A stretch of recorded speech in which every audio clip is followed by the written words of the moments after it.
अभी 5 मिनट में करेंगे स्टार्ट।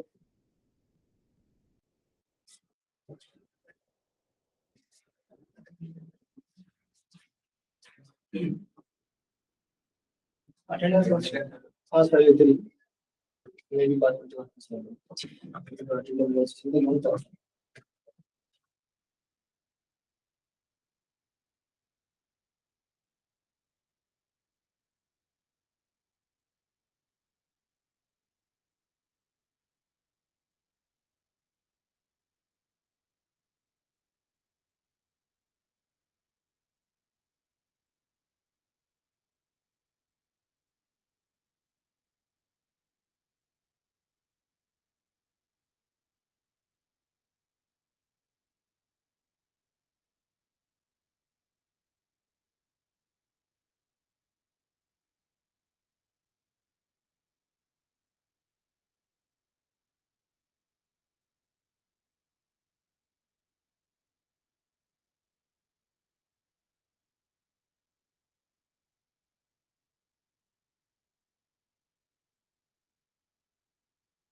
ओके तो सबने असाइनमेंट किया है क्या कंप्लीट?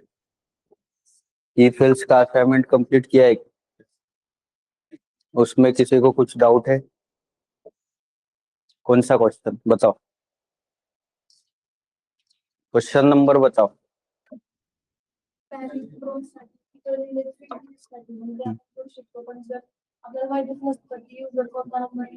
हम्म ओके म्हणूनच तर तिथे 3 डिजिट मेन्शन केलेला आहे. ते लूपिंगचा पार्ट आहे तो. ठीक है. सो लूपिंग में वो हो जाएगा तो इसीलिए वहां पे मेंशन किया है कि ओनली 3 डिजिट्स करो. हार्ड कोड करना है वहां पे. ठीक है.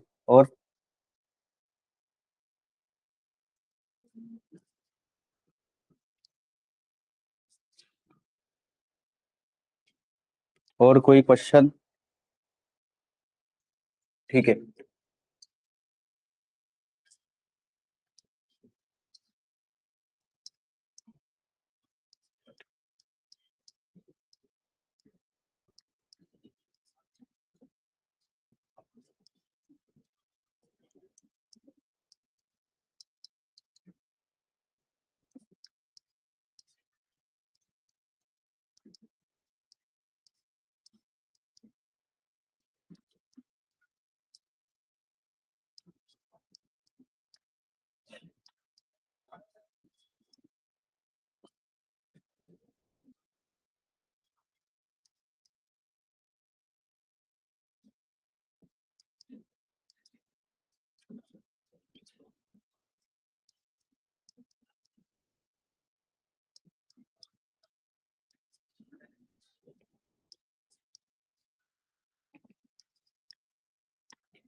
इसका आउटपुट क्या आएगा?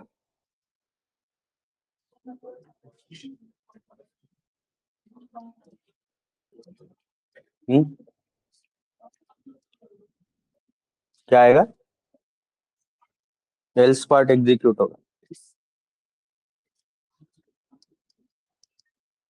printf value of x is equals to %d comma x। Else part print होगा तो क्या प्रिंट होगा? हेलो प्रिंट होगा।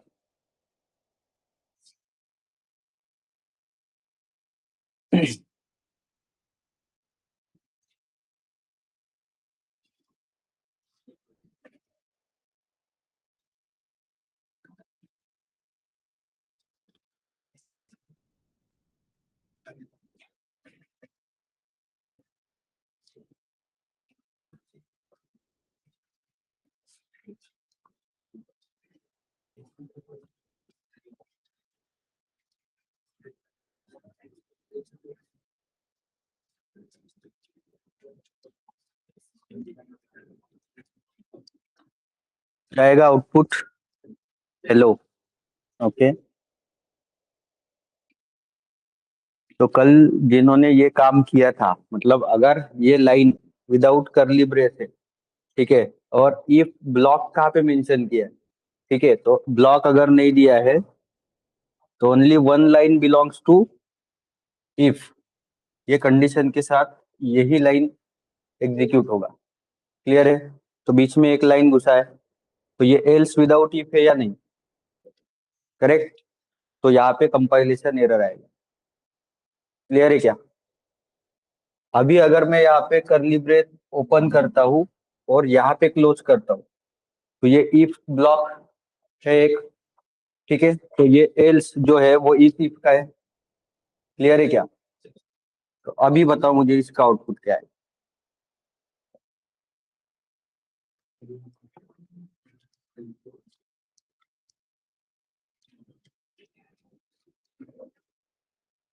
यस, ऑनलाइन में आंसर बताना है इसका।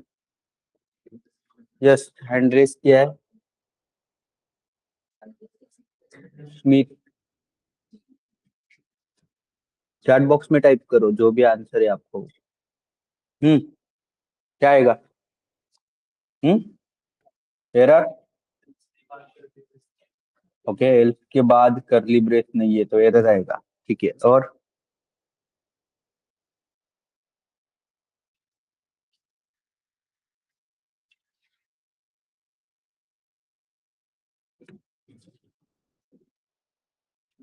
ठीक है, यहाँ पे एल्स के बाद करली ब्रेस देता हूँ। अब हेलो, बाकी कुछ प्रिंट नहीं होगा। -1। ओके,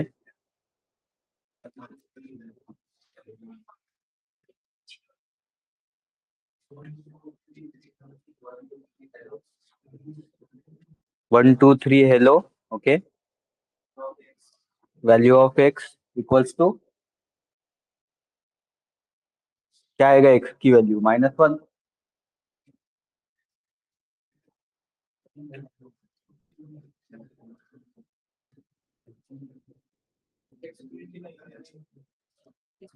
प्रिंट किया है ना, देखो ना, प्रिंट है।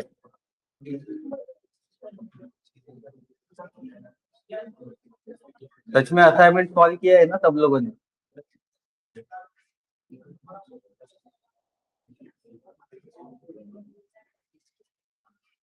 क्या आएगा आंसर? ये एग्जीक्यूट होगा या नहीं? होगा तो आंसर आएगा ना, फिर एक्स में वैल्यू जाएगी ना। तो क्या आएगा आंसर? सबसे पहले यहाँ पे आएगा, ये क्या रिटर्न करेगा? क्या रिटर्न करेगा? रिटर्न या रिटर्न? 3। तो यहाँ पे 3 रिटर्न किया, 3 जीरो है या नॉन जीरो है? नॉन जीरो है। बीच में और ऑपरेटर है, करेक्ट। और ऑपरेटर है, एक अगर ट्रू है तो दूसरा इग्नोर करेगा, करेक्ट। मतलब ट्रू मतलब इस इफ में गया 1। ओके, तो ये कंडीशन ट्रू है तो अंदर आएगा। ठीक है, ये 1 2 3 प्रिंट किया है यहाँ पे। अभी अंदर आया, फिर प्रिंट है, हेलो प्रिंट होगा, करेक्ट। अभी एक लाइन है क्या उसमें, दूसरा भी लाइन है ना, ये भी एग्जीक्यूट होगा, यस और नो, क्योंकि ये पूरा एक ब्लॉक है इफ का। ओके, तो यहाँ पे 21 + 32 कितना होता है, 53 -1। ओके, तो 52 कहाँ पे असाइन हुआ, एक्स में, तो ये जो एक्स है इसमें -1 था पहले, अभी यहाँ पे क्या असाइन हुआ, 52। अभी अभी क्या एल्स वाला पार्ट एग्जीक्यूट होगा क्या, अगर इफ एग्जीक्यूट हुआ है तो एल्स नहीं होगा ना एग्जीक्यूट, तो इतना पार्ट जो है वो स्किप होगा, करेक्ट। अभी ये प्रिंट है, एल्स का पार्ट है क्या, इसका है क्या, इंडिपेंडेंट है, तो ये लाइन हर बार प्रिंट होगा, करेक्ट। तो यहाँ पे क्या आएगा, value of x is equals to x की वैल्यू 52। क्लियर है क्या ये, ओके।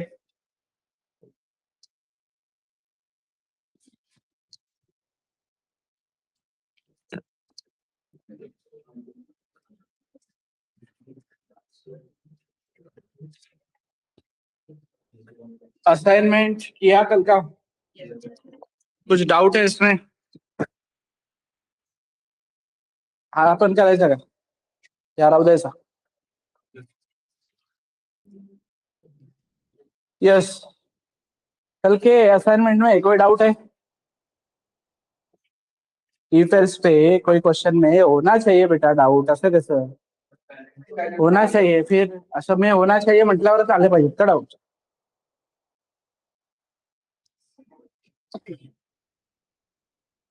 समझ ही नहीं रहे हो तुम लोग बात को। क्वेश्चन बताओ बेटा, क्वेश्चन क्या क्वेश्चन है,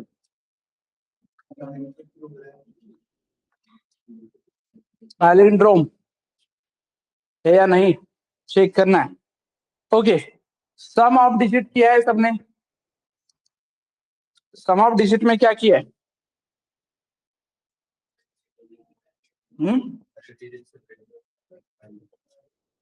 हर एक डिजिट सेपरेट किया और उसको ऐड किया, मतलब ये 1 2 3 है, तो तुमने 3 2 1 सेपरेट किया, मतलब 3 मिला तुम्हें R1 में, R2 और R3, ये 3 मिलने के बाद क्या किया, इन तीनों के एडिशन की।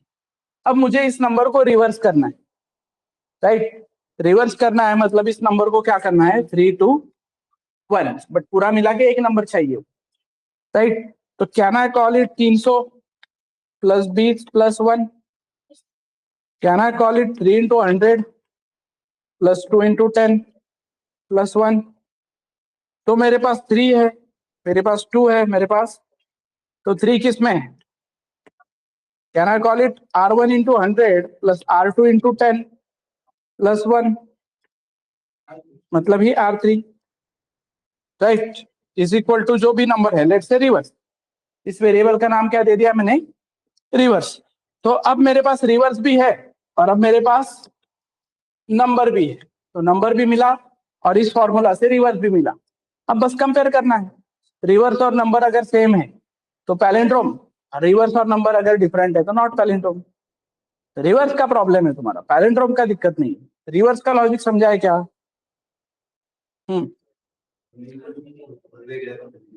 बता ना तो अलग,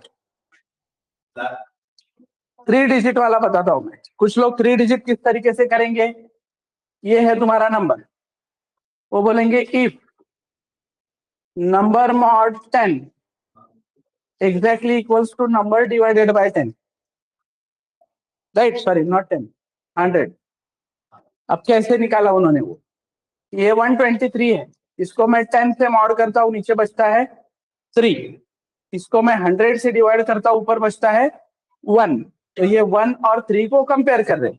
अब 3 डिजिट नंबर है, तो 3 डिजिट नंबर में 121 313, हाँ, तो 313 जो भी है, राइट।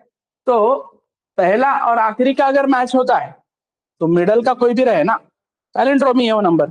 बट ये जो लॉजिक है, ये जो जुगाड़ है, ये किसके लिए है, सिर्फ 3 डिजिट की, राइट। ये रिवर्स निकाल के कंपेयर करने वाला किसके लिए है, मल्टीपल डिजिट, लेकिन उसमें भी ये भी तो 3 डिजिट के लिए लिमिटेड है ना। R1, R2 और R3 की बात हो रही है।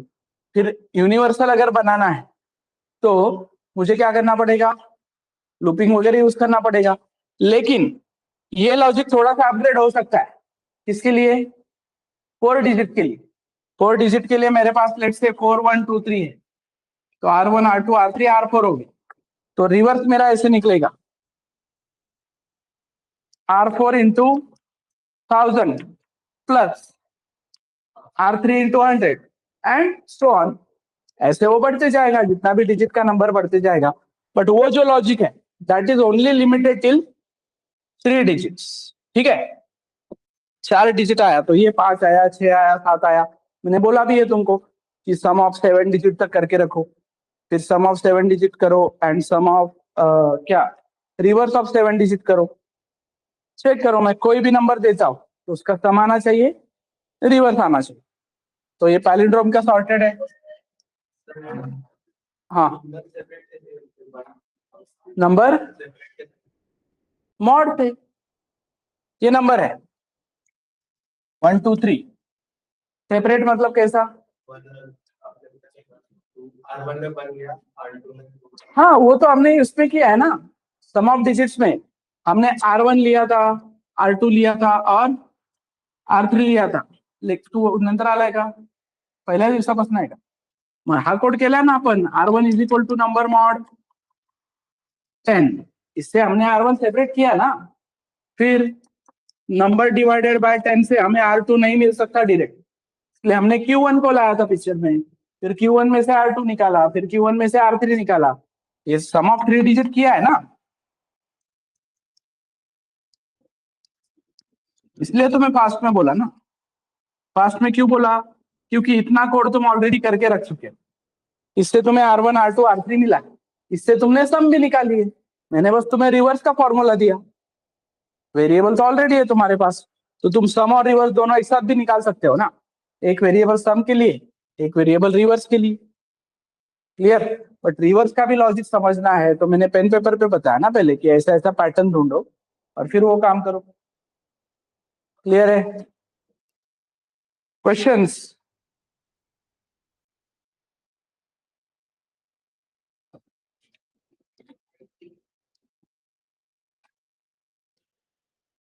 Yes, question. This total salary DA HRA वाला क्वेश्चन एवरी टाइम, मतलब इस क्वेश्चन में दिक्कत है. तो समझो पार्ट क्या है, दिक्कत क्यों है उस क्वेश्चन में, क्योंकि उसका प्रॉब्लम स्टेटमेंट बड़ा है. और तुम्हारा प्रॉब्लम ये है कि तुम्हें बड़ा प्रॉब्लम स्टेटमेंट दिखता है, तो तुम प्रॉब्लम स्टेटमेंट से ही डर जाते हो. अब उस प्रॉब्लम स्टेटमेंट में कुछ नहीं, अगर तुम उसको ब्रेक करोगे शॉर्ट इसमें, तो उन्होंने क्या बोला है, कैलकुलेट टोटल सैलरी. तो मुझे एक वेरिएबल लगेगा इसके लिए, on the basis of basic salary. इसका मतलब मेरा जो इनपुट है वो क्या है, basic salary. So this is my input, this is my output.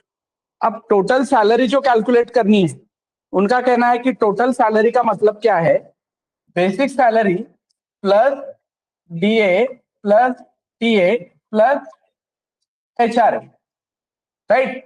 तो DA TA HRA इनको ऐड करना है बेसिक में, तो मुझे DA TA HRA निकालने पड़ेंगे.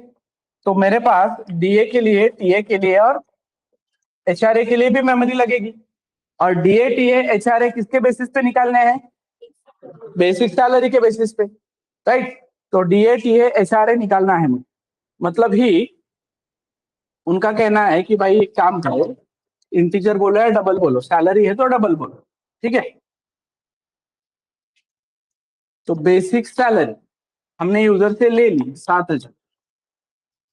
ठीक है, बेसिक सैलरी 7,000 है. और इसके बेसिस पे मुझे क्या निकालना है, टोटल सैलरी. और टोटल सैलरी निकालने के लिए DA TA और HRA भी मुझे लगने वाले हैं. राइट? और फिर मेरा टोटल सैलरी रहने वाला है, total salary is equal to basic salary plus TA plus HRA। Clear? यहां तक क्लियर है? अब इस बीच तुम्हें वो कैलकुलेशन करने हैं, राइट? तो तुम्हें DA TA और HRA कैलकुलेट करके लाने।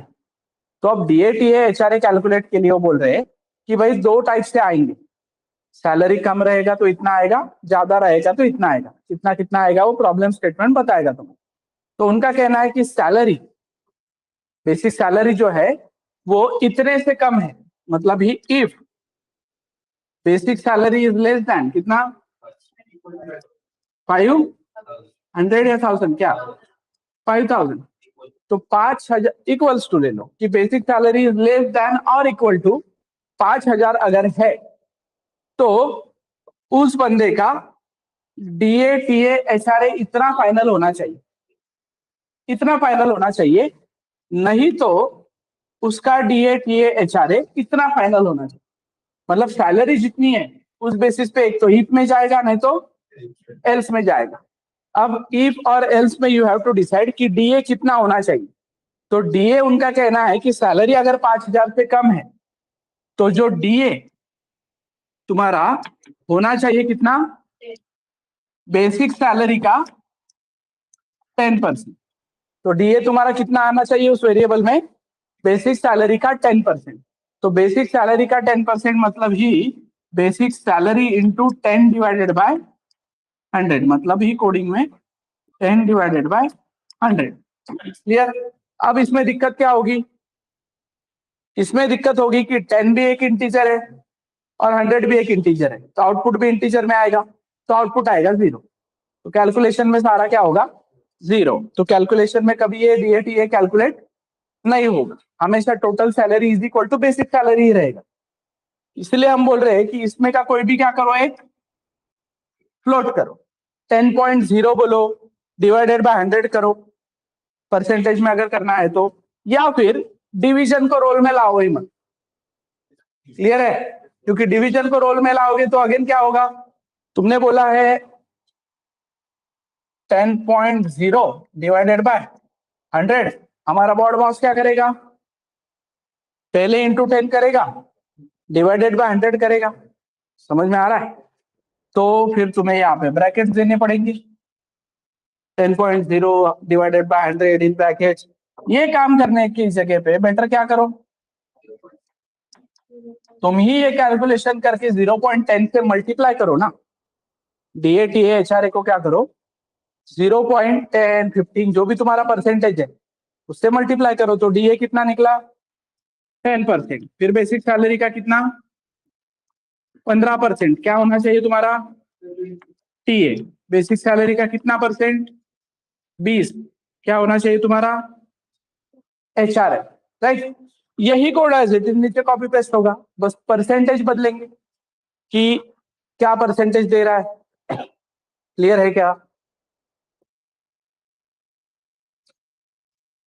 ये पार्ट समझाएगा? Yes, online everyone.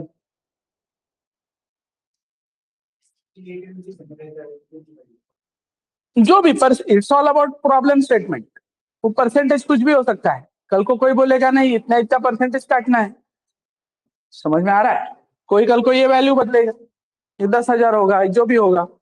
इससे क्या होगा, अब एक तो इफ में जाएगा, नहीं तो एल्स में जाएगा, तो sure DA TA HRA calculate होना ही है।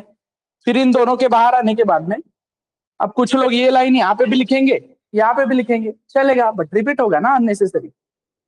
DA TA HRA sure calculate होने वाला है, तो क्यों रिपीट करेंगे उसको वापस। अंडरस्टूड? और कोई क्वेश्चन? वो आया क्या सबको? फिर कैपिटल है या स्मॉल है, समझा वो? गुड। आस्की से कंपेयर करना है, पर सर हमें आस्की याद नहीं। तो आस्की याद नहीं तो क्या, उधर ए रखो ना, capital A capital Z, small A small Z रखो, राइट? वॉवेल्स है या कॉन्सोनेंट है वो वाला code, given character is vowel और कॉन्सोनेंट, वो भी होगा ना उसमें।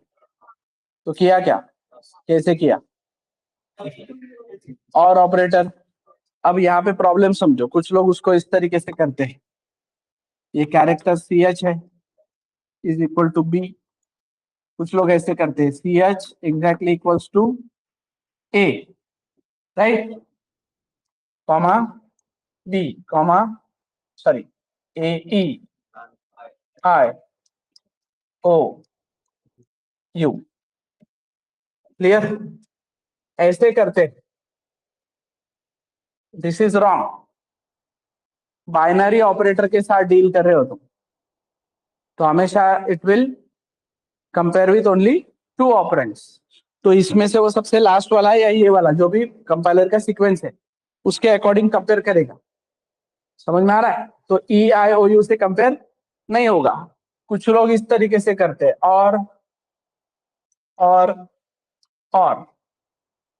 और ये हमेशा तुम्हें ट्रू दिखाएगा। क्यों?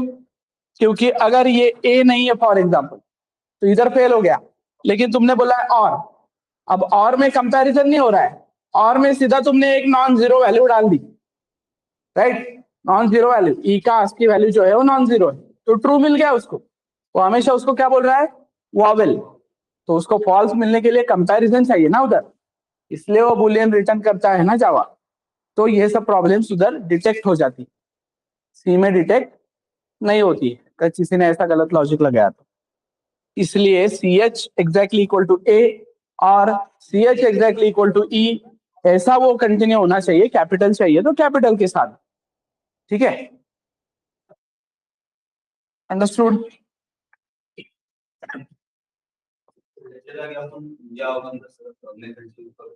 कंटेंट्स नहीं, फंक्शन मैं स्ट्रिंग ही यूज करूंगा ना, A E I O U, capital A I O U, ऐसी एक लंबी स्ट्रिंग बना के रख दूंगा। बोलूंगा कि भाई ये जो मेरा कैरेक्टर आया है वो कंटेंट्स, मेथड थे ना मेरे पास ऑलरेडी अवेलेबल, कि ये उस स्ट्रिंग में है क्या, देखो मिलता है क्या, मिलता है तो है वॉवेल, नहीं तो नहीं है। तो कंटेंट्स मेरा काम सॉर्ट कर देगा। लेकिन कंटेंट्स भी क्या कर रहा है, इंटरनली लूप ही चला रहा है ना पूरा।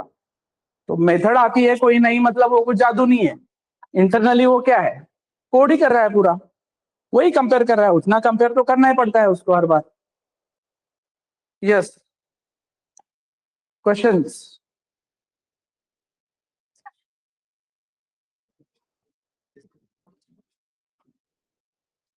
क्वेश्चंस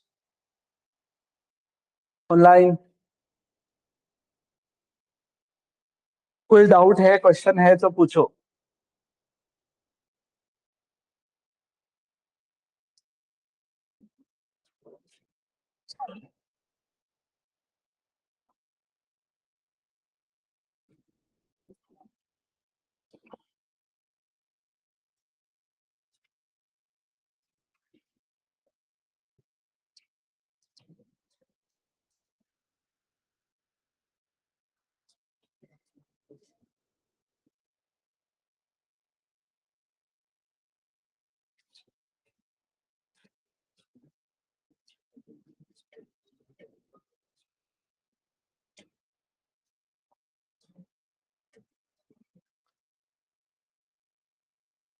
नहीं, इंस्टेड ऑफ कैरेक्टर स्ट्रिंग तुम दे ही नहीं सकते ना अभी, क्योंकि कैरेक्टर ही है अपने पास। It can take only one character. तुम अगर ऐसे बोलते हो C H is equal to hello, allowed ही नहीं है। कैरेक्टर टेक्स्ट एक सिंगल कैरेक्टर, सिंगल कैरेक्टर ही है ना, तो ये सिनारियो ही नहीं होगा इसमें। स्ट्रिंग बाद में आएगा जब एरे वगैरह पढ़ाऊंगा तो। क्लियर?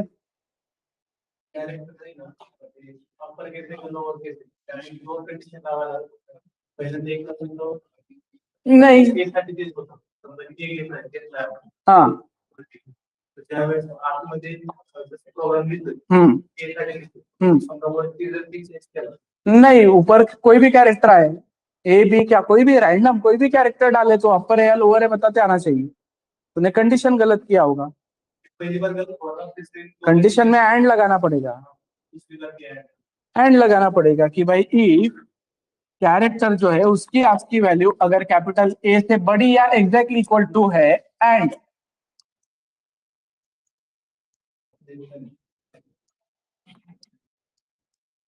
ऐसा है तो वो अपर है, नहीं तो फिर वो लोअर है। समझ में आ रहा है? अब इसमें भी एक्सेप्शन है, और किसी ने स्पेशल सिंबल डाल दिया, डिजिट डाल दिया, तो वो लोअर ही बोलेगा हर बार उसको, राइट? तो वो आज के केस में हैंडल करेंगे, आज एक्स्ट्रा का कुछ पढ़ेंगे, उससे वो सॉल्व होगा। क्योंकि अभी हमारा लिमिटेशन क्या है, अभी हमने पढ़ा है सिर्फ इफ एल्स, तो we can have only possible two output, possible two output हमेशा एक ही आएगा, बट पॉसिबिलिटी कितनी है, सिर्फ दो की। इफ और एल्स की मदद से हम सिर्फ दो डिसीजन ले सकते हैं, कोई भी एक, greater among two, year leap और नॉट वगैरह वगैरह ये सब। पर ग्रेटर अमंग थ्री करना है, 3 नंबर से बड़ा कौन है, या अपर केस है, लोअर केस है, या स्पेशल सिंबल है। समझ में आ रहा है? क्लियर है क्या? कैरेक्टर है या डिजिट है या स्पेशल सिंबल है, ये अगर मुझे डिसीजन लेना है तो फिर मुझे क्या करना पड़ेगा, और इफ एल्स लाने पड़ेंगे पिक्चर में। और इसी के लिए हमें रिक्वायर्ड है नेस्टेड इफ एल्स। तो कुछ अलग नहीं है, इफ एल्स ही है, बस नेस्टिंग करनी है। अभी कैसे करनी है वो समझो। a is equal to 10, b 20, c 30। अब जब a और b का कंपैरिजन होता था तो सॉर्टेड है ना, a बड़ा तो a, नहीं तो b, a greater than b, true है तो a बड़ा, नहीं तो फिर b बड़ा।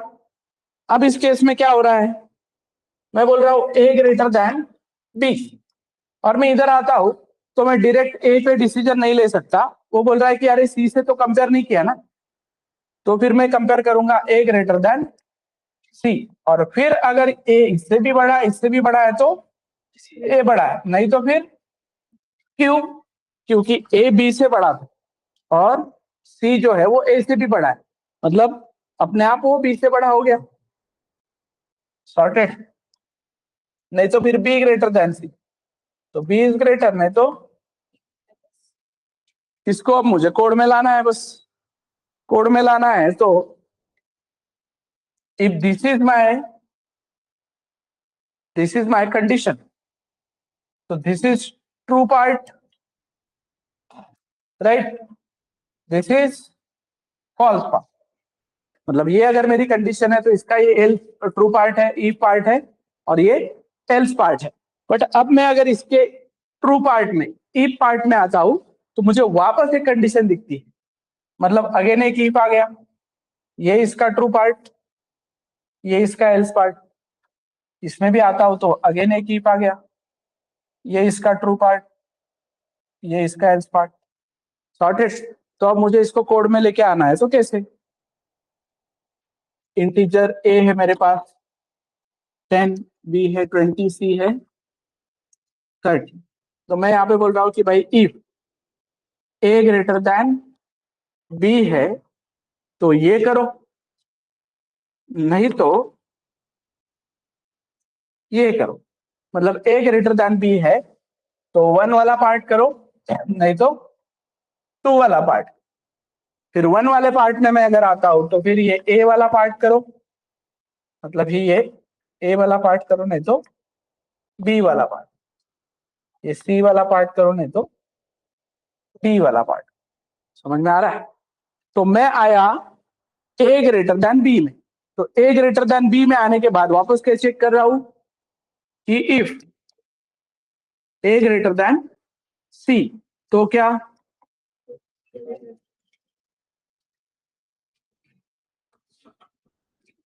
a इज ग्रेटर, ऐसा मैसेज दे दिया, नहीं तो क्या c इज ग्रेटर, राइट। यहां पे मैं अगर आता हूं तो b ग्रेटर देन c अगर है तो क्या b is greater, else c is greater. समझ में आ रहा है? क्लियर है एवरीवन? तो क्या किया हमने इधर, नेस्टिंग किया है सिंपली, इफ के अंदर if else, nest, nest for and for nest, nest मतलब घरट, खोपा, घोसला। समझ में आ रहा है? तो बुना होता है ना एक के अंदर एक, तो लाइक दैट इफ एल्स भी क्या है, एक के अंदर एक डाला है हमने, इससे क्या बनाया तुम्हारा नेस्टेड इफ एल्स। तो that is not any different part. Again इसमें भी क्या होगा, कोई भी एक ही डिसीजन होगा, राइट, कोई भी एक ही डिसीजन होगा। तो मल्टीपल, अब यहाँ पे ये 4 नंबर होते, ए बी सी डी होता, तो फिर तुम पहले क्या चेक करते, ए ग्रेटर देन बी है क्या, फिर चेक करते ए ग्रेटर देन सी है क्या, फिर ए बोलता कि और एक बचा है, ए ग्रेटर देन डी है क्या। अगर इतना जर्नी में पार करके आ रहा हूं तो ए बड़ा है, इतना जर्नी ए पार करके आया लेकिन उसको काउंटर किया डी ने, तो फिर डी बड़ा है। यहाँ तक क्लियर है। फिर ए जो आया था उसने सी को काउंटर किया, सॉरी सी ने ए को काउंटर किया, तो सी बोल रहा है कि नहीं मैं ए से बड़ा हूं, लेकिन फिर सी एक बार चेक करना बाकी रह गया ना, किससे, टी के साथ, राइट। तो फिर सी बड़ा है नहीं तो टी बड़ा है। ये हो गया पूरा एक जर्नी। अगर ए ही बड़ा नहीं है बी से तो हम इधर आएंगे, फिर बोलेंगे भाई बी को किसके साथ चेक करो, सी के साथ, फिर बी को वापस चेक करो, तो बी बड़ा है नहीं तो डी बड़ा है, नहीं तो फिर सी को चेक करो डी के साथ, सी बड़ा है नहीं तो डी बड़ा है। तो इसको अगर मैं चेक करता हूं,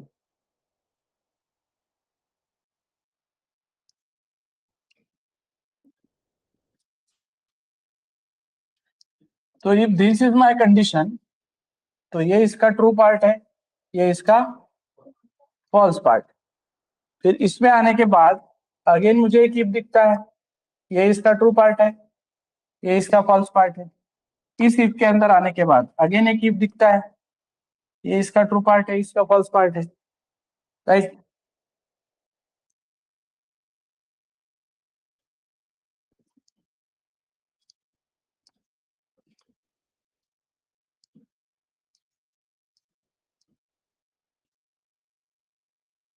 हो गया क्या सब, समझ में आ रहा है। तो इतने मेरे पास इफ एल्स रहेंगे, इस कितने इफ रहेंगे, कितने इफ रहेंगे, देखो तुम, जितने कलर है उतने इफ रहेंगे और फिर उतने एल्स रहेंगे।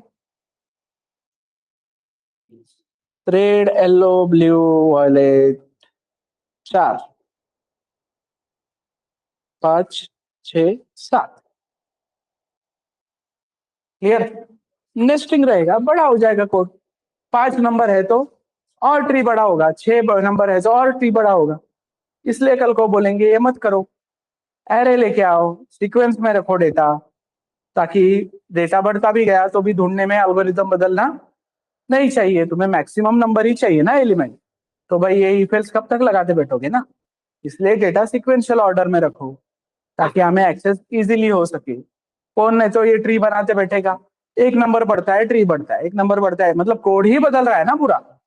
तो एरे में है, लूपिंग है मेरे पास, तो एरे लूप बोलते हैं कि कोई बदलने की जरूरत नहीं है कोड, तुम एक क्या तुम 1 लाख नंबर लाओ, राइट। समझ में आ रहा है क्या, तो वो देखेंगे बाद में जब भी आएगा तब, लेकिन ये सिनारियो क्लियर है कि नेस्टेड का। तो इट्स नॉट नेसेसरी कि ऐसा बैलेंस ही होना चाहिए दोनों तरफ से।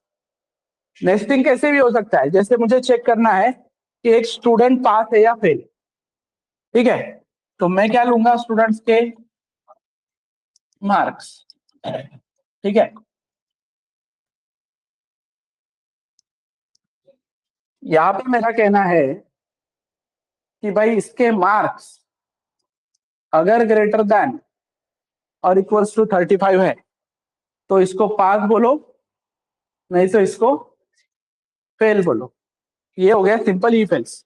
लेकिन अब मेरा कहना है, हाँ वो तो करेंगे ना, एंड ऑपरेटर और ऑपरेटर यूज करके नेस्टिंग कम करेंगे, वो एलसी प्लैडर लेके आऊंगा, मल्टीपल चीजें। अभी मैं एक यूज सिनारियो में बता रहा हूँ, अभी तो मैंने ब्रैकेट्स भी कम नहीं किए अब तक। कम कर सकता हूँ एंड ऑपरेटर यूज करके और ऑपरेटर यूज करके, कोड को कम कर सकते हैं ना। फिलहाल के लिए प्योरली इफ एल्स पे बताया कि इतना लंबा वो कोड जाएगा। अब ये इफ एल्स क्या बोल रहा है, पास और फेल। अब पास और फेल बोल रहा है, बट मेरा प्रॉब्लम स्टेटमेंट अलग है। मैं बोल रहा हूँ कि मार्क्स पे ना A+, B+, C+, फिर पास और फेल बताओ। तो फिर मार्क अगर उसके 75 से ज्यादा है तो A+ होना चाहिए। तो फिर कंडीशन बदल जाएगा मेरा, 75 से अगर ज्यादा है तो अब पास फेल नहीं, अब उसको मिलना चाहिए A+। और फिर 75 से कम है तो फेल हुआ क्या वो? नहीं। फिर वो बोलेगा वापस चेक करो कि अब अगर उसके मार्क्स जो है वो 55 से ज्यादा है तो उसको बोलो B+। या फिर चेक करो उसके मार्क्स अगर 45 से ज्यादा है तो बोलो C+। या फिर चेक करो उसके मार्क्स अगर 35 से ज्यादा है तो अब उसको पास बोलो, नहीं तो उसको फेल बोलो। अंडरस्टूड? तो ये डायग्राम समझ में आया? कोड में कैसे लेके आओ? सिंपल कि भाई इफ मार्क्स ग्रेटर देन और इक्वल टू 75 तो ये इफ प्रिंट करेगा क्या? A+। एल्स मतलब ही ये अगर इसका इफ पार्ट है तो ये पूरा उसका क्या है? Else part. फिर इसमें मैं जाता हूं, ये अगर उसका इफ पार्ट है तो ये है पूरा उसका else part. Again if this is if part, ये है पूरा उसका else part. And again if this is if part, ये है पूरा उसका एल्स पार्ट। अंडरस्टूड? तो मतलब ही एल्स में आऊंगा, वापस बोलूंगा इफ मार्क्स ग्रेटर देन और इक्वल्स टू 55 तो प्रिंट B+ एल्स। समझ में आ रहा है? ये ब्रैकेट ऐसे क्लोज होते जाएंगे, जैसा मेरा डायग्राम गया है वैसे मेरा कोड जाएगा। इंडेंटेशन फॉलो करोगे तो always remember follow proper indentation. ये कोड तुम ऐसा कॉम्प्रेस करके एक लाइन में भी लिख सकते हो, लेकिन फिर कौन सा ब्रैकेट कहाँ पे क्लोज हुआ वो समझना डिफिकल्ट हो जाएगा, राइट? इसलिए 4-4 लाइन छोड़ो और प्रॉपर इंडेंटेशन से लिखो ताकि समझ में आए कि ये देखो ये इफ यहाँ पे खत्म तो ये एल से यहाँ पे खत्म। आईडीई भी तुम्हें proper dot dot dot dot line देता है कहाँ पे कौन सा ब्रैकेट क्लोज हुआ समझाने के लिए। अब ये इसका इफ, ये इसका एल्स, इसके अंदर वापस एक इफ होगा, उसका एक एल्स होगा। समझ में आ रहा है? ऐसे वो क्रॉस क्रॉस जाए। तो अब you can take multiple decisions, right? Greater than 3, अब तुम अपर लोअर डिजिट मतलब कैरेक्टर डिजिट स्पेशल सिंबल ऐसे बता सकते हो ना। इक्विलैटरल ट्रायंगल है, स्केलन है, आइसोसेलेस है, राइट? अब person is eligible to marry और नॉट। तो पहले अब तुमने क्या किया है? जेंडर लिया है और एज लिया है, ठीक है? जेंडर लिया है तो और एज लिया है तो तुम्हें क्या करना पड़ेगा कि if gender exactly equals to male and age exactly equals to sorry age greater than और इक्वल टू 21 तो eligible to marry. Else if ऐसे करते करते वो काम करना पड़ेगा ना, नेस्टिंग करना पड़ेगा। मल्टीपल डिसीजंस अगर है तो कहाँ पे लेते हो मल्टीपल डिसीजन? सुबह लिया होगा ना डिसीजन आते आते एक।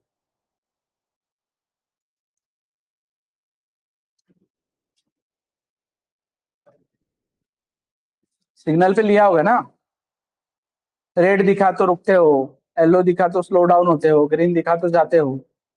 तो क्या है ये? पहले ये कोड करके रखा है पहले से तुम्हारे दिमाग में कि ये ऐसा ऐसा आया तो ये डिसीजन लेना है। कैसे होगा उसका कोड? एक signal status is equal to 1 because I am assuming 1 for red, 2 for yellow, 3 for green। 1 2 3 बोलता हूँ ना उसको। अभी फिलहाल मैंने स्ट्रिंग वगैरह वो नहीं पढ़ा है तो 1 2 3 बोलूंगा। और स्ट्रिंग वगैरह पढ़ा भी है तो कोई गधे जैसा क्यों रेड येलो ग्रीन भेजेगा? इंटरनली है ना सिग्नल अपने लिए, आगे क्या दिखता है उससे नहीं, दिमाग में क्या कंसिडर कर रहे हो, इनपुट क्या ले रहे हो 1 2 3, क्योंकि तुम्हें पता है 1 के लिए रेड, 2 के लिए येलो, 3 के लिए ग्रीन। तो यहाँ पे ऐसे होगा कि भाई if signal status exactly equals to 1 तो क्या करो? स्टॉप, एल्स, ठीक है। तो एल्स में तुम बोलोगे एल्स इफ, तो signal status exactly equals to 2, तो क्या करोगे, करते हो क्या स्लो डाउन, फास्ट जाते हो क्या, येलो पे उल्टा फास्ट जाते हैं लोग, एल्स गो, इस तरीके से होगा ना। मल्टीपल डिसीजन हो सकते हैं। अब बाय डिफॉल्ट येलो पे स्लो डाउन होना चाहिए, कोई बोलेगा नहीं मुझे इमरजेंसी, इमरजेंसी है, तो एक इनपुट है इमरजेंसी स्टेटस, इमरजेंसी है या नहीं, स्टेटस अगर 1 है तो इमरजेंसी है, स्टेटस अगर 0 है तो इमरजेंसी नहीं है। तो ये इमरजेंसी स्टेटस मैं ऐसे यहाँ पे लिखता हूं, इज इट करेक्ट, और फिर उसके बेसिस पे मैं डिसीजन लेने वाला हूं, इधर इस येलो में आने के बाद, येलो में आने के बाद, राइट, क्या डिसीजन लूंगा यहाँ पे कि भाई if emergency status exactly equals to 1 तो गो फास्ट, एल्स ऐसा नहीं है, कुछ बता रहा हूँ बस एग्जांपल के तौर पे, एल्स गो स्लो, राइट। पर ये इमरजेंसी स्टेटस घर से लेके निकलना जरूरी है क्या, क्योंकि ये काम नहीं आ रहा है ना रेड और ग्रीन पे, रेड पे तो फिक्स रुकना है, ग्रीन पे तो जाने वाले थे, इसलिए ये वेरिएबल का डिक्लेरेशन भी कहाँ पे होना चाहिए, इसी बॉक्स के अंदर, कि येलो दिख रहा है तो भाई पूछना खुद को कि इमरजेंसी है या नहीं, पहले से ही क्यों मैं मेमोरी लेके चलूं साथ में, इमरजेंसी वगैरह, मैंने बोला है यहाँ इमरजेंसी की बात ना तब सोचूंगा, मे भी मुझे पहले 2-4 सिग्नल नहीं लगे तो मैं थोड़ा सा जल्दी आ गया, तो इस सिग्नल पे इमरजेंसी क्या है नहीं है, that I will decide on time whether it is yes और नो, कब, वो भी येलो दिखने पे। तो समझ में आ रहा है, इस तरीके से कोड करके रख सकते हो ना तुम, क्लियर है, yes online, is this clear,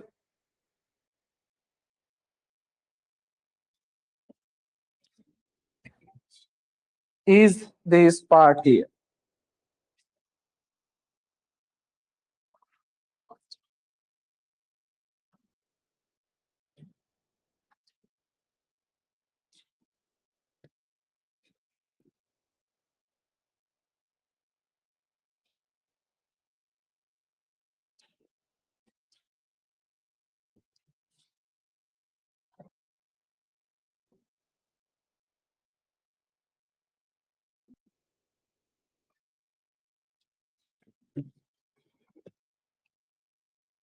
yes, question ये समझा है सबको, इस पे क्वेश्चन है किसी को कुछ,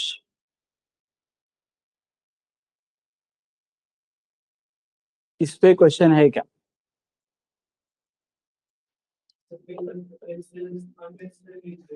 हाँ हाँ, नहीं वो बता रहा हूँ ना, एलसी प्लाइडर ही बता रहा हूँ, बट वो इस पे बताने में मजा नहीं आएगा, कोड करके दिखाता हूँ।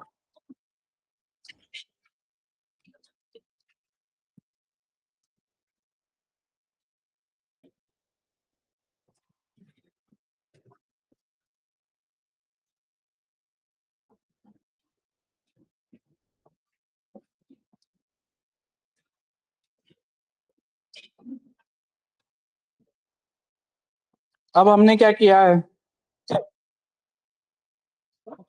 हमने बोला है कि ग्रेटर अमंग 3 फाइंड आउट करना है,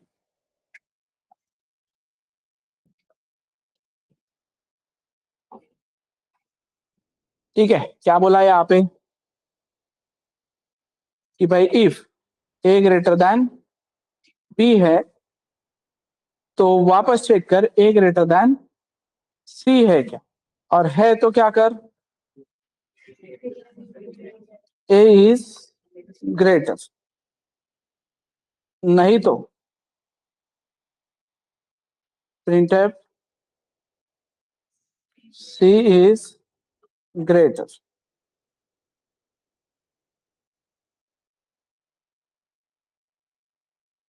नहीं तो फिर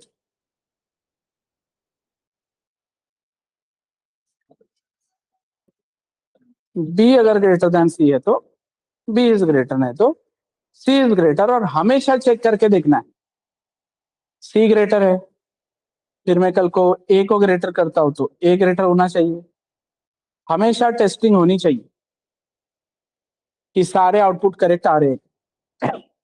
सॉर्टेड, ये क्लियर है क्या? अब कोई ऐसे बोल सकता है कि इफ ए इज ग्रेटर, अब कोई ऐसे बोल सकता है कि मैं सारा ही काम किससे करता हूं, इफ लगा के करता हूं। कैसे?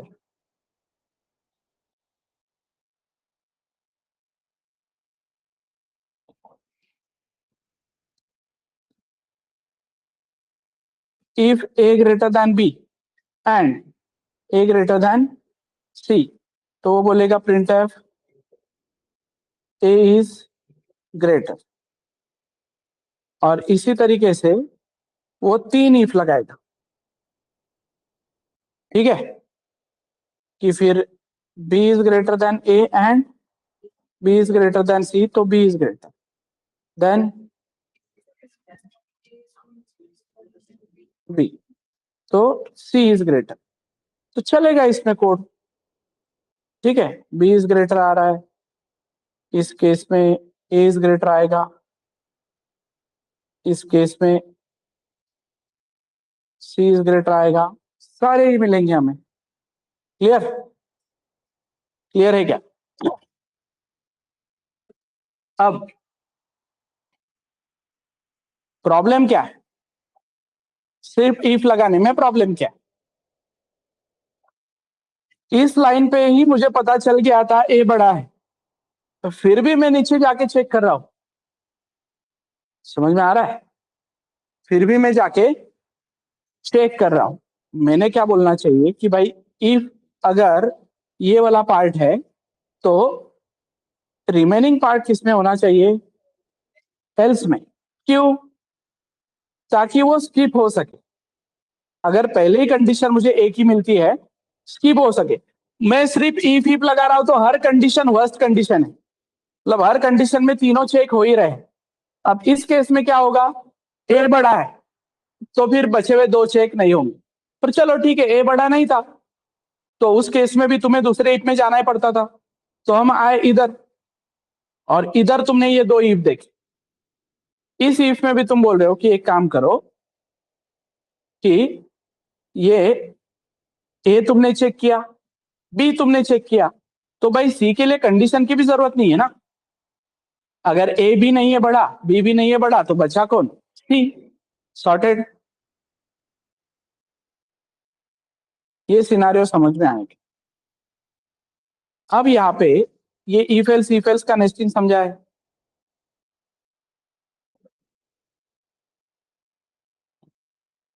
If A greater than B, else, और फिर ये इफ और ये एल्स। तो यहाँ पे क्या है ना कि एल्स के बाद तुरंत क्या है? इफ, तो we write it as else if, तो हमें ये ब्रैकेट देने की जरूरत अलग से नहीं है। समझ में आ रहा है? हम क्या कर रहे हैं, उसको एल्स इफ बोल के कंटिन्यू कर। क्लियर है? मतलब ही हमारा वो जो कोड रहेगा, कौन सा? मार्क्स वाला। हम इस तरीके से जा सकते हैं कि भाई मार्क्स है उसको लेट से 86, या जो भी है वो इनपुट यूजर से आएगा कल। मैं बोल रहा हूँ इफ मार्क्स ग्रेटर देन और इक्वल टू 75, तो क्या बोलो? Print F A plus. Else के बाद तुरंत इफ लगने वाला है। एल्स इफ क्या? मार्क्स ग्रेटर देन और इक्वल्स टू, तो क्या करो? Print f B plus. ठीक है, एल्स इफ। ठीक है, ऐसे करते करते तुम जाओगे।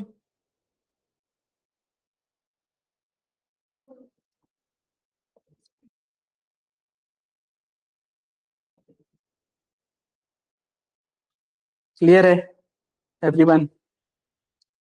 ऐसे कंटिन्यू उसको आगे लेके जाओगे। दिक्कत है इसमें कुछ? अब एक पार्ट पढ़ाता हूँ, एंड देन इसको और ज्यादा सिंप्लीफाई करेंगे.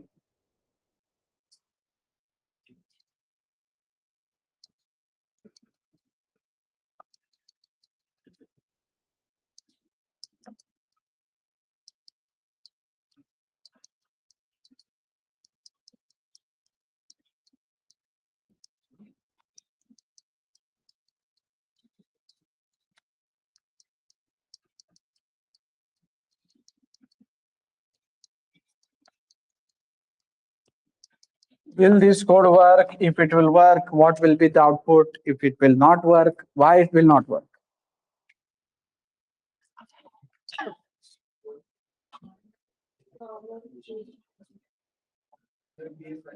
तुम बताओ.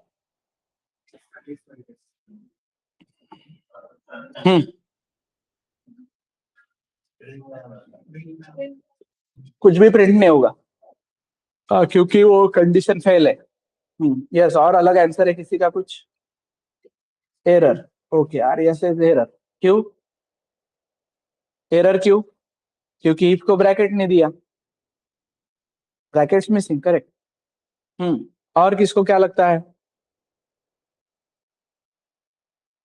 अरे चलेगा तो आउटपुट बताओ.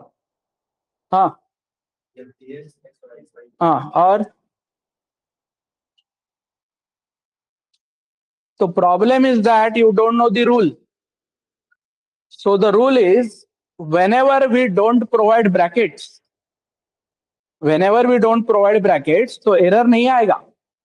whenever we don't provide brackets, only one line belong to if होगा या else होगा, उनको सिर्फ एक लाइन बिलोंग करेगी. Remaining lines will be treated as normal line of code. अब बताओ क्या आएगा आउटपुट? FBS. समझे? सो प्रॉब्लम ये नहीं है कि तुम्हें आता नहीं है. प्रॉब्लम ये है कि तुम्हें किसी ने रूल नहीं बताया. वो रूल ना पता होने की वजह से, ऊपर ऊपर से पढ़ने की वजह से, या कभी वो सिंटैक्स लिखे ही नहीं, इस वजह से क्या होता है. और ये इंपॉर्टेंट पार्ट है, क्योंकि अभी मुझे खुद टाइप करते वक्त इरिटेट हो रहा था बार बार ब्रैकेट देना. क्योंकि एक ही लाइन बिलोंग करती है तो मैं क्यों ब्रैकेट दूं ना. 2 लाइन क्यों वेस्ट करूं ब्रैकेट्स के लिए? रीडेबिलिटी अफेक्ट हो रही है ना मेरी उल्टा. Understood?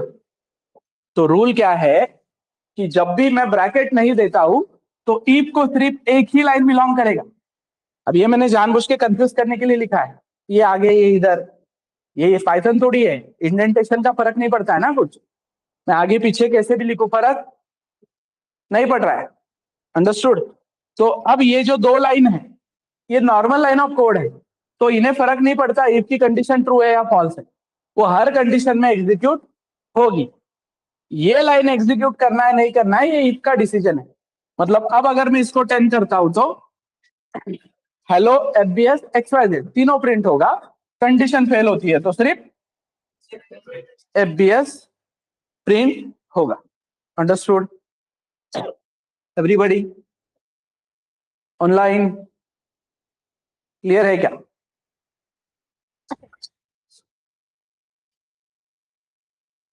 Whenever we don't provide brackets, only one line belongs to if. And same with else. if हो या else हो, उनके स्कोप को सिर्फ एक लाइन बिलोंग करेगी, बाकी के लाइन को वो कंसीडर नहीं करेंगे. Now A greater than B.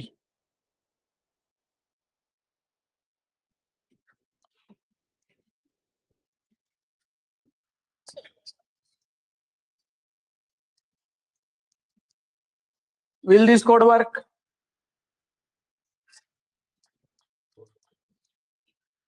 Word में है मेरे पास. यहाँ पे A10 है, B20 है. Will this code work? A10 है, B20. Will this code work? What will be the output? What will be the output? कुछ भी आउटपुट नहीं आएगा, क्योंकि कंडीशन ट्रू नहीं हो रही है. तो बस इफ में नहीं जाएगा. तो इफ में नहीं जाएगा तो किधर जाएगा? हाँ एल्स में. एल्स है ही नहीं ना इधर. एल्स में तो एल्स है नहीं तो एरर आना चाहिए ना. फिर एल्स नहीं है तो एरर आना चाहिए ना. क्या रे जा नहीं रहा है ना किधर? फिर कुछ भी प्रिंट नहीं होगा. मतलब ही क्या, हम सिर्फ इफ लिख सकते हैं, एल्स की जरूरत नहीं है। इफ में जाएगा, अगर कंडीशन ट्रू है तो, नहीं कंडीशन ट्रू है तो चेक करेगा एल्स है क्या, है तो उसमें जाएगा, नहीं है तो बोलेगा आगे बढ़ो। समझ में आ रहा है? तो point is we can write multiple if, we can write multiple if. अब यही क्वेश्चन है और उसमें मैंने बोला है else printf fbs, this is another code. ये अनदर कोड वर्ड में, इसमें A10 B20 एंड इतना ही लिखा है मैंने, else printf fbs। will this code work online? Online student, please respond. Will this code work? So the point is we cannot write only else. हम else नहीं लिख सकते, सिर्फ else नहीं लिख सकते, else को हमेशा if लगेगा ही। We cannot write else without if.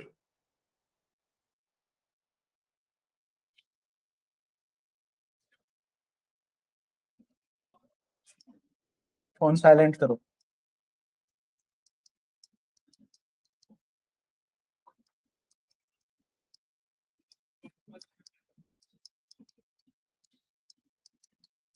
What will be the output? What will be the output?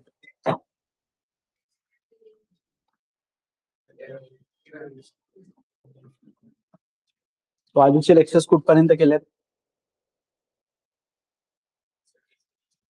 Answer नको करू, हे केलंय ना तू? हा, मग आन्सर नको. Yes, what will be the output?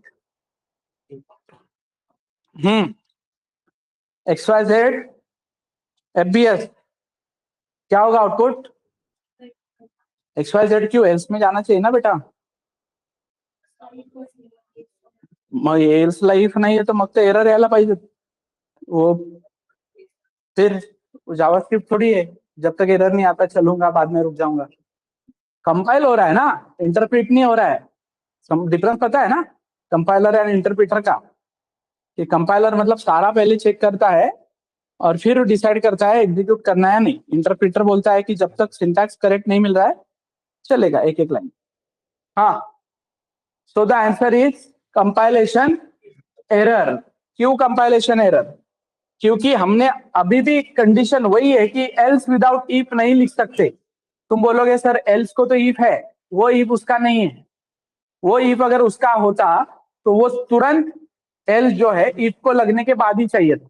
मतलब इफ जहां पे खत्म होता है तुरंत वहां से एल्स शुरू होना चाहिए. अब यहाँ पे क्या हुआ, ये इफ आया, ये इफ बोल रहा है मैं अकेला चलता हूं, मुझे क्या प्रॉब्लम है, राइट? तो ये आगे चला कंपाइलेशन के तौर पे भी, यहां तक आया, बोल रहा है ठीक है इफ है, यहाँ पे एक लाइन है, राइट?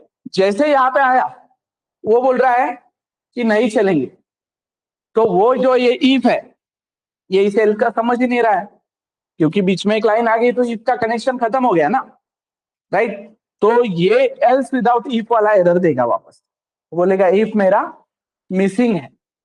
क्योंकि हम मल्टीपल इफ लिख सकते हैं without else, but else without if नहीं लिख सकते. तो कैसे होगा सॉल्व? यस, तो कैसे होगा सॉल्व? सॉल्व करना है ना, कोड कंपाइल करवाना है, एल्स को रन करवाना है. तो एल्स मतलब कोड कंपाइल करवाना है, मुझे आउटपुट लाना है कुछ भी करके. तो क्या सॉल्यूशन है?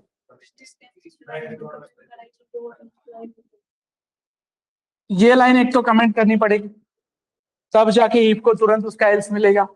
नहीं तो फिर ये लाइन को मुझे लेके आना पड़ेगा इफ के स्कोप में, नहीं तो फिर इस एल्स के लिए एक नया इफ लाना पड़ेगा, नहीं तो फिर एल्स को ही निकालना पड़ेगा. समझ में आ रहा है? समझ में आ रहा है क्या, या रियल वर्ल्ड से जोड़ना है उसको? तेरे बैच में दिया है क्या एग्जांपल? नहीं दिया है क्या?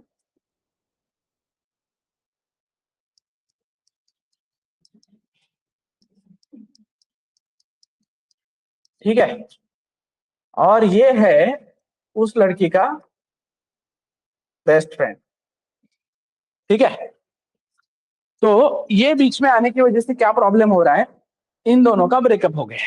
ठीक है, तो अब तुम लोग क्या बोल देते हो सीधा, कैसे सॉल्व करेंगे इसको, एल्स के लिए नया इफ लाएंगे सर।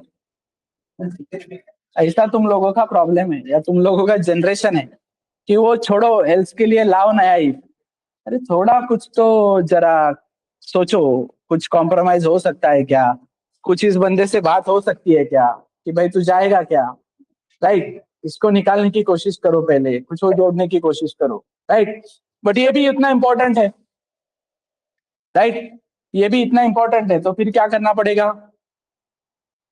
और पहली बात तो इफ को फर्क नहीं पड़ रहा है, if can easily move on, if is like else है नहीं है, मुझे फर्क नहीं पड़ता है, राइट, बट एल्स को बहुत फर्क पड़ता है, else cannot survive without if, that is the problem, right. तो फिर एल्स इससे बात करके देख सकता है, भाई तू इधर का जगह खाली कर सकता है क्या, सो दैट कॉन्टेक्ट बना रहे, या फिर इसका स्कोप इधर जा सकता है, राइट। मतलब ये जो है इफ बोल सकता है कि भाई उसको पता नहीं चलेगा, ठीक है, इस तरीके से समझ में आ रहा है। बट इफ का कहना है नहीं, ये XYZ भी फ्रेंड जोन ही होना चाहिए, राइट, ये फ्रेंड जोन ही है, स्कोप के बाहर ही रहेगा, ये दोस्त बोल के ही रहेगा।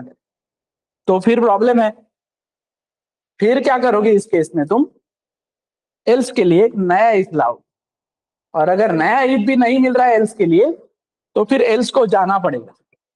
समझ में आ रहा है। तो ऐसा है, आजकल नहीं होता है इतना, आजकल एल्स इफ ढूंढ ही ले रहा है, इतना कोई एल्स सदमे में नहीं जा रहा है कि वो जा ही रहा है सीधा। तो are you getting the point. तो एल्स विदाउट इफ वाला सिनारियो है, समझ में आया। तो what will be the output, there will be no output because compilation error. फिर मैंने अब ये x हटा दिया,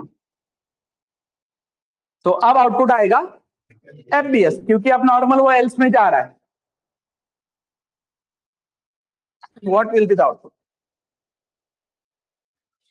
इफ के बाद मैंने सेमीकोलन दे दिया, what will be the output, if के बाद सेमीकोलन दिया तो एरर आया, राइट। अब मेरा कोड कुछ इस तरीके से, if 10 greater than 20 printf hello, will this code work, what will be the output। इस कोड को तुम एरर बोल रहे हो, ये कोड चलेगा क्या, चलेगा नहीं चलेगा, चलेगा, लेकिन आउटपुट नहीं आएगा, नहीं चलेगा, क्यों,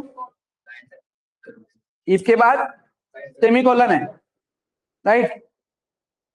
तो ये कोड चलेगा और इसका आउटपुट होगा हेलो, बिकॉज इफ का स्कोप खत्म होने के 3 तरीके देखे हमने। एक तो ऑफिशियली क्या करो, ब्रैकेट्स खत्म करो, नहीं तो ओनली वन लाइन बिलोंग्स, नहीं तो फिर मैंने दिया सेमीकोलन। तो सेमीकोलन दिया तो इफ का स्कोप यहीं पे खत्म हो गया, तो ये लाइन जो है अभी normal line of code treat की जा रही, जिसका कंडीशन से कोई लेना देना नहीं है, तो हेलो प्रिंट हो ही जाएगा ना। तो इधर जो एरर आ रहा है वो सेमीकोलन की वजह से नहीं आ रहा है, वो प्रॉब्लम ये हुआ है इधर कि इफ का स्कोप यहाँ पे खत्म हो गया, तो ये 2 लाइन बीच में आ गई, 2-3 लाइन, तो वही प्रॉब्लम है एल्स का, एल्स विदाउट इफ। लेकिन हम लोगों का प्रॉब्लम क्या है, हम लोगों का प्रॉब्लम ये है कि कल को हम ये सेमीकोलन हटाते हैं, एरर चला जाता है, और हमें क्या लग रहा है, एरर सेमीकोलन की वजह से था। फिर ऐसा कोई सिनारियो आता है तो उसको भी हम एरर बोलते हैं, क्यों, क्योंकि हमने देखा है ना पहले कि अरे सेमीकोलन की वजह से एरर आता है। तो ये प्रॉब्लम क्यों हुआ, ये प्रॉब्लम इसलिए हुआ क्योंकि हमने कभी पढ़ा ही नहीं नीचे कंपाइलर में कि इधर जब सेमीकोलन है तो कंपाइलर ये नहीं बोल रहा है कि इफ के आगे सेमीकोलन नहीं हो सकता, कंपाइलर बार बार ये बोल रहा है कि else without if, else without if, right. तो एल्स विदाउट इफ बोल रहा है ना वो, तो ये हटाने की वजह से उसको उसका इफ मिला, ना कि सेमीकोलन की वजह से वो एरर आ रहा है, नहीं तो फिर इधर भी आता। समझ में आ रहा है। तो ये एग्जांपल समझो, ऐसा तुम्हें बहुत से केसेस में होगा, जो भी तुम रट्टा मार के या सिंटैक्स ओरिएंटेड पढ़े हो कि ये हटाने पे जाता है, ये देने पे वो होता है, तो ये मत करो। पूरा कंपाइलर का जो लाइन है तुमने प्रॉपरली पढ़ना चाहिए कि उसका क्या कहना है। कंपाइलर तुम्हें सपोर्ट करता है हर चीज में, मतलब ही यहां तक सपोर्ट करता है कि मैंने यहाँ पे लिखा है प्रिंटर, ठीक है, यहाँ पे मैं सेमीकोलन लिखना भूल गया और यहाँ पे मैं कुछ दूसरी लाइन लिखने लगा, तो जब मैं कंपाइल करने जाता हूं मुझे एरर आता है इस लाइन पे, और गधे जैसा लोग इसी लाइन पे ढूंढते बैठ रहे कि क्या हुआ क्या हुआ, लाइन तो सही है, ना कि कंपाइलर के पास जाके पढ़ रहे। वो क्या बोल रहा है, missing semicolon before, if it is line number 4 this is line number 5, तो बोल रहा है missing semicolon before line number 5। तो बेटा लाइन नंबर 5 का बिफोर मतलब ये जगह ना, तो तू इधर जाके ढूंढना, ना कि जहां पे रेड दिख रहा है वहां पे ढूंढ। कल को कंपाइलर रेड कहीं पे भी दिखा देगा, तुमने हमेशा एरर किससे सॉल्व करनी चाहिए, कंपाइलर का मैसेज पढ़ने के बाद, क्योंकि कंपाइलर तुम्हें प्रॉपर मैसेज देता है। लेट से 1000 लाइन का कोड है, मैंने इधर एक वेरिएबल ए यूज किया था, 10,000 लाइन के बाद मैंने वापस ए यूज किया है, तो कंपाइलर बस इतना बोल के नहीं छोड़ता है कि रीडिक्लेरेशन ऑफ वेरिएबल। कंपाइलर तुम्हें यहां तक बोलता है कि देख ये जो ए है लाइन नंबर 10,000 पे वो रीडिक्लेयर्ड हुआ है and previously it was declared at line number 5। मतलब तुम्हें वो बताता भी है कि प्रीवियसली वो कहाँ पे डिक्लेयर हुआ है। अब फिर बोलता है कि अब तू डिसीजन ले, इसको बदलना है या इसको बदलना है। तो तुम जब तक पढ़ोगे ही नहीं, मतलब बहुत से लोगों का वो डर है, जैसे ही रेड मार्क आता है कंपाइलेशन एरर आता है तुम लोग वो कोड ही इरेज करने लगते हो, फिर रट्टा मार रहे हो तुम। जितने ज्यादा एरर्स आएंगे उतना अच्छा डेवलपर तुम बनोगे। मैक्सिमम तुम्हें एरर्स ही सिखाता है, हर एक एरर तुम्हें नया कंसेप्ट सिखाएगा, प्रोग्रामिंग और अच्छे से समझाने में हेल्प करेगा। इसलिए ये एम होना ही नहीं चाहिए कि मुझे सक्सेसफुली आउटपुट लाना है। समझ में आ रहा है? You can do maximum experiments. जिस फील्ड में अभी तुम हो, आईटी के फील्ड में तुम्हें फ्री हैंड है एक्सपेरिमेंट के लिए। समझ में आ रहा है क्यों फ्री हैंड है? ज्यादा से ज्यादा एरर आता है तुम्हें।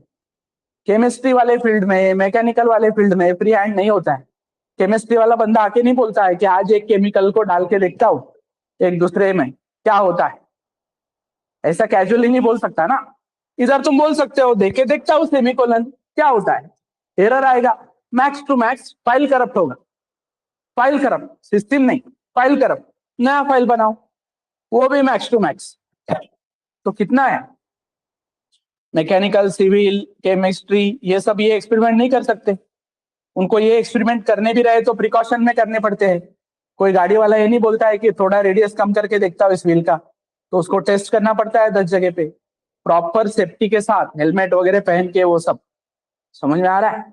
इधर तुम्हें कुछ भी करने की जरूरत नहीं है, दैट इज द एडवांटेज। समझ में आ रहा है? क्लियर है एवरीवन ऑनलाइन? तो ये समझ में आया कि सेमीकोलन देने से वो नहीं जाएगा। तो क्या क्या समझा हमने? whenever we don't provide brackets, only one line belongs to if, right? We can write multiple if without else, but we cannot write else without. We can write multiple if without else, but we cannot write else without if. Again, क्या क्या?